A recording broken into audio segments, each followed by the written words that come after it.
Rent pa more! Akala namin tapos na sa pagbili ng materials. Pero may isa pa palang rental na kailangan habulin para sa June. Kulang ang costumes na kailangan. Kaya magpapatahi kami ng additional para umabot sa event. May mga tela kasi na hindi laging available sa mga kalapit na bayan. Kaya bumabiyahe pa kami hanggang Divisoria para lang mahanap ang tamang tela at design. At hindi rin siya ganun kadali. Pagdating sa Divisoria, hindi agad nasa harap mo yung kailangan mo.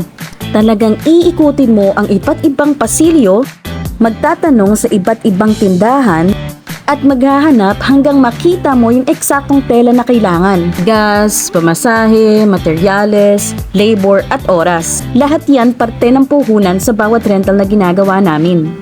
Kaya sa negosyo na tulad nito, o kahit anong negosyo, walang madali.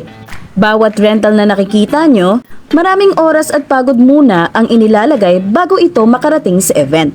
At dahil dito, mas malaking tipid talaga kapag nagre-rent. Wala na kayong iisipin sa paghahanap ng materyales, pagpapagawa at paghahabol ng deadline kasi kami na ang bahala doon.